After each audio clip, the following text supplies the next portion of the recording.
berbagi untuk negeri, guru penggerak majukan pendidikan, guru penggerak menghamba pada murid, kreatif rancang pembelajaran, hargai potensi, tingkatkan prestasi, lahirkan profil pelajar Pancasila. Belajar, bergerak, berbagi untuk Assalamualaikum warahmatullahi wabarakatuh. Waalaikumsalam warahmatullahi wabarakatuh. Ya, perkenalkan saya Armiati, SPD dari UPT SPF SD Impres Perumnas 2. Saya calon guru penggerak angkatan ke-9 Kota Makassar. Di samping saya ada rekan saya, silahkan Bu. Assalamualaikum warahmatullahi wabarakatuh. Perkenalkan, nama saya Ibu Atriuni. Saya mengajar di kelas 4.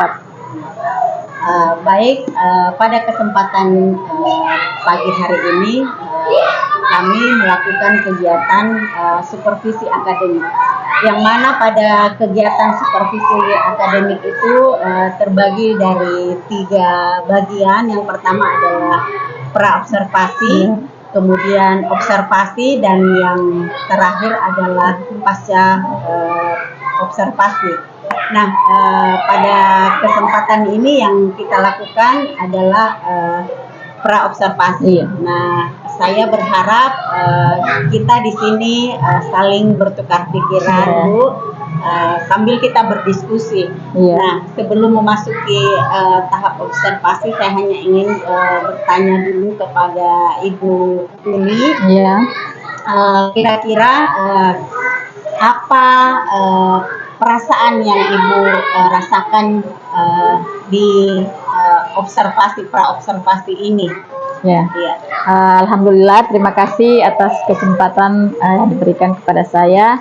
Alhamdulillah sampai sekarang ini bertemu dengan Ibu melalui observasi ini.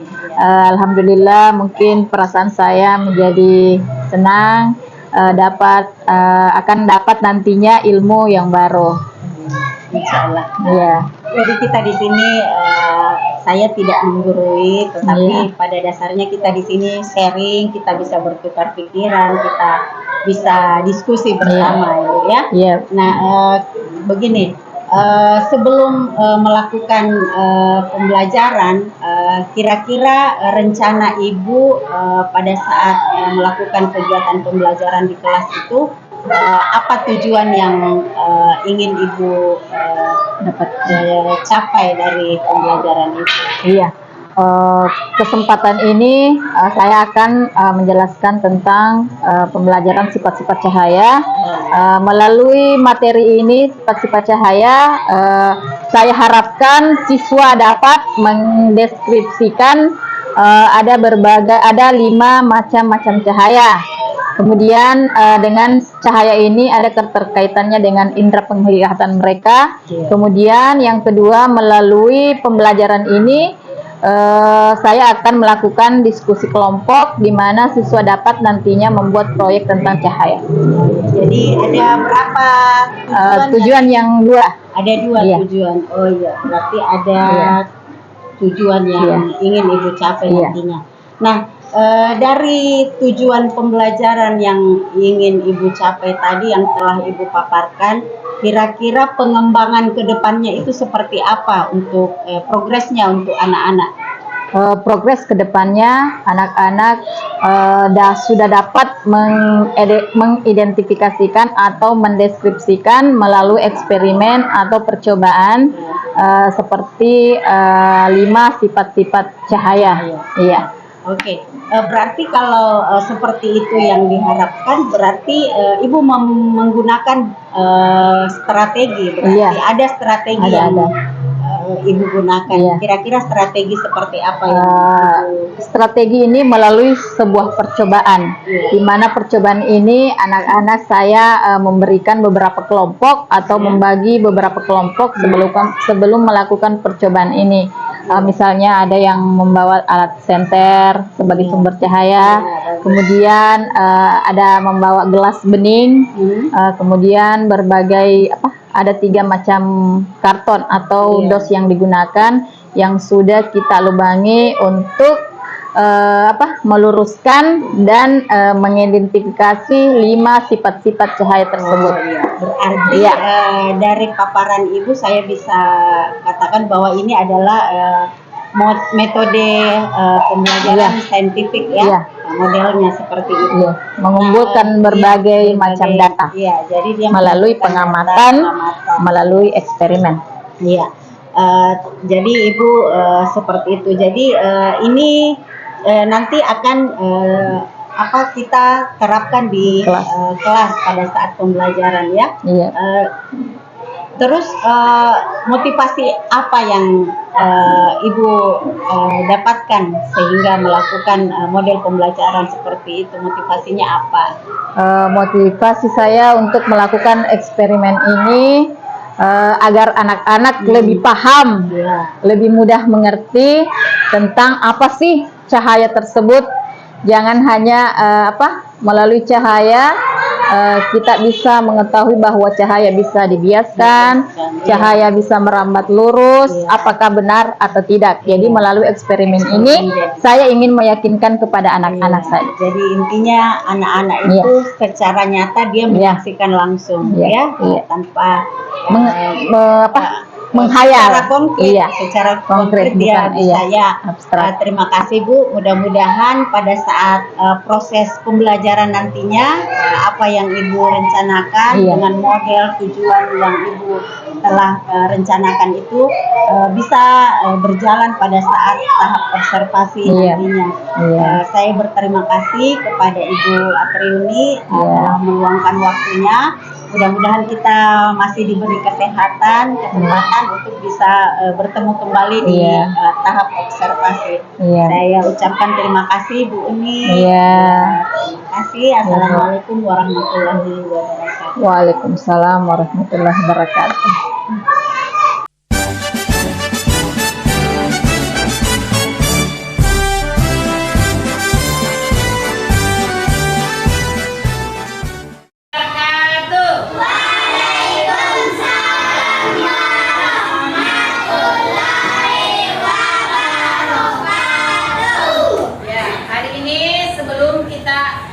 Masuk ke pelajaran sifat-sifat cahaya.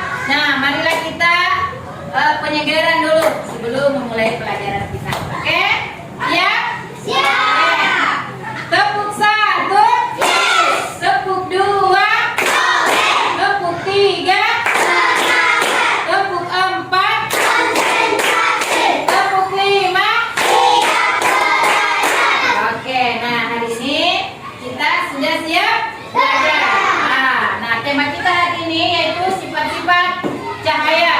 Adapun tujuan dari pembelajaran kita yaitu melalui observasi ini siswa dapat mengidentifikasi sifat-sifat cahaya. Oke, lanjut.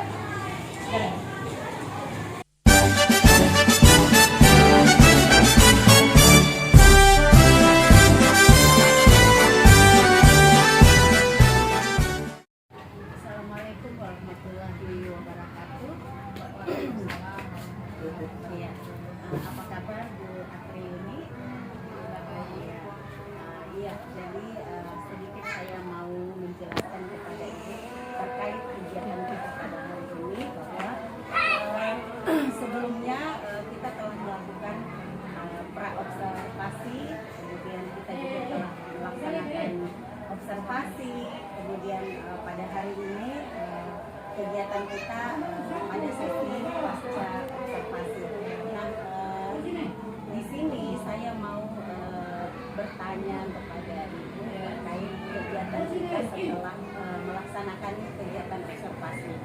Nah, kira-kira apakah ada harapan yang ingin Ibu sampaikan buat teman-teman sejawat kita di sini?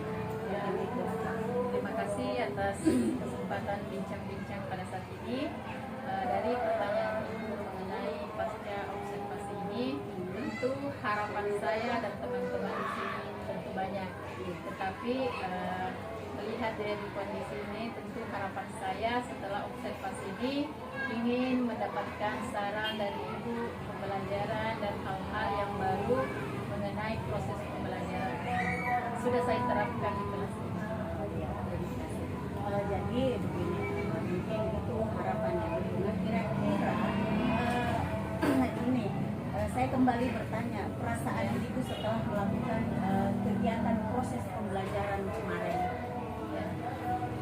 Perasaan saya pada saat ini tentu masih campur aduk, ada senang, ada gundah, nah tetapi banyak senangnya karena perasaan saya saat ini setelah melakukan banyak hal-hal baru mengenai strategi, metode dan trik-trik atau model yang saya dapatkan dari pembelajaran kelas. Oke, begini, pada saat observasi kemarin, Ibu mengatakan bahwa Ibu akan Ibu menentukan beberapa tujuan, kemudian model serta strategi yang akan Ibu terapkan pada saat kegiatan proses belajar. Nah, kira-kira strategi yang Ibu sudah tetapkan itu apakah sudah berjalan sesuai proses yang Ibu tentukan itu? Ya, alhamdulillah sampai saat ini saya sudah menerapkan, tetapi mungkin kedepannya akan diperbaharui lagi, diperupdate lagi, tentunya melalui strategi model yang baru dan akan saya terapkan di kelas nanti. Oke, jadi Ibu sudah menerapkan. Nah, tadi Ibu mengatakan sudah terapkan. Apakah betul-betul semua proses-proses itu sudah terlaksana? Iya, sampai saat ini tujuan yang sudah saya rancang, alhamdulillah sudah saya terapkan sehingga PBM tercapai dengan efektif, menyenangkan, serta alhamdulillah lancar sampai saat ini. Nah, tentunya pada saat Ibu melakukan kegiatan pembelajaran, kemarin Ibu menyatakan bahwa ada diskusi dengan anak-anak. Nah, saya mau menanyakan bahwa pada saat siswa berdiskusi kelompok ini, apakah ada hambatan yang Ibu rasakan pada saat proses pembelajaran dengan anak-anak? Oke, baik. Melalui diskusi yang saya terapkan pada observasi pada saat itu, tentu banyak hambatan seperti adanya kegaduhan di kelas karena mereka masing-masing mempertahankan pendapat mereka masing-masing. Kemudian kurangnya mungkin manajemen kelas saya masih kurang. Nah, Iya. tadi Ibu katakan hambatannya gaduh Iya, di kelas. masing-masing mempertahankan. Iya. Nah, untuk menyelesaikan permasalahan seperti itu, apa yang Ibu lakukan? Solusi atau hambatan yang sudah saya alami, tentu saya kembali ke melakukan splitting tentunya agar anak-anak kembali fokus dan mudah tenang lagi anak-anak. Oke, baik. Nah, di sini saya juga mau bertanya kepada Ibu. Ya. Nah, pada saat siswa melakukan diskusi itu, misalkan satu kelompok siswa mempresentasikan hasil diskusi kelompok mereka, apakah dari kelompok lain ada umpan balik yang diberikan? Ya, tentu ada umpan balik dari kelompok tersebut. Ketika kelompok tersebut melakukan presentasi, misalnya adanya pendapat yang kurang dari kelompok satu, kemudian kelompok yang lain menanggapi, mungkin di situ bisa terjadi umpan balik. Oke, berarti lancar ya, saling ada interaksi dari kelompok satu dengan kelompok yang lain. Nah, mungkin Ibu bisa menceritakan sedikit apakah ada hal-hal baik yang bisa Ibu ceritakan pada saat proses pembelajaran yang Ibu lakukan di dalam kelas. Sampai saat ini hal-hal yang saya rasakan sampai saat ini tentu ada banyak perubahan signifikan, seperti terjadinya proses belajar mengajar yang berjalan dengan lancar, efektif dan menyenangkan tentunya. Dari rangkaian itu apakah ada yang belum Ibu terapkan? Ya mungkin Kira-kira pasti Ibu merasakan ada yang kurang atau ada mungkin bisa Ibu ceritakan dalam hal apa? misalnya dalam manajemen waktu saya mungkin masih bisa diperbaiki ya manajemen waktunya, kemudian harus strategi dan model harus dikembangkan lagi ke depannya lebih baik lagi. Iya. Jadi kalau misalkan Ibu katakan bahwa yang kurang adalah manajemen itu. Ya, pada saat siswa melakukan diskusi itu, misalkan satu kelompok siswa mempresentasikan hasil diskusi kelompok mereka, apakah dari kelompok lain ada umpan balik yang diberikan? Ya, tentu ada umpan balik dari kelompok tersebut. Ketika kelompok tersebut melakukan presentasi, misalnya adanya pendapat yang kurang dari kelompok satu, kemudian kelompok yang lain menanggapi, mungkin di situ bisa terjadi umpan balik.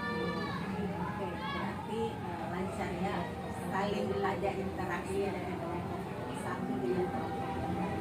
Nah, mungkin Ibu bisa menceritakan sedikit apakah ada hal-hal baik yang bisa Ibu ceritakan pada saat proses pembelajaran yang Ibu lakukan di dalam kelas. Sampai saat ini hal-hal yang saya rasakan sampai saat ini tentu ada banyak perubahan signifikan, seperti terjadinya proses belajar mengajar yang berjalan dengan lancar, efektif dan menyenangkan tentunya. Dari rangkaian itu apakah ada yang belum Ibu terapkan? Ya mungkin Kira-kira pasti Ibu merasakan ada yang kurang atau ada mungkin bisa Ibu ceritakan dalam hal apa? misalnya dalam manajemen waktu saya mungkin masih bisa diperbaiki ya manajemen waktunya, kemudian harus strategi dan model harus dikembangkan lagi ke depannya lebih baik lagi. Iya. Jadi kalau misalkan Ibu katakan bahwa yang kurang adalah manajemen waktu, kemudian strategi. Nah, untuk mencari solusi dari manajemen waktu atau strategi yang kurang itu, apa yang Ibu lakukan? Kira-kira seperti apa untuk mencari solusi seperti itu? Cari solusi seperti itu, misalnya saya banyak melihat model-model atau pembelajaran contohnya di YouTube atau referensi di buku tentunya, dan melakukan komunitas belajar bersama dengan Mungkin sharing juga ya, sharing bersama dengan guru. Jadi Ibu melakukan sharing. Kalau terkait waktu, kira-kira manajemen waktu, sharing dengan rekan-rekan sejawat. Kemudian ada komunitas kelompok belajar. Jadi Ibu melakukan sharing, kemudian belajar dengan kelompok-kelompok belajar. Oke, kira-kira untuk menyelesaikan itu mungkin ada rencana-rencana yang bisa lakukan mungkin ya ke depannya, rencananya seperti apa? Rencana pada saat Dilakukan pada ya, saat kapan? misalnya di salah satu waktu yang masih masih tidak bisa melakukan komunitas belajar bersama rekan-rekan guru, biasanya kami lakukan di hari Sabtu. Berarti di luar dari jam pelajaran, proses pembelajaran. Jadi Ibu melakukan kegiatan seperti itu di waktu ya. Baik, alhamdulillah saya sudah berbincang-bincang di kegiatan di fase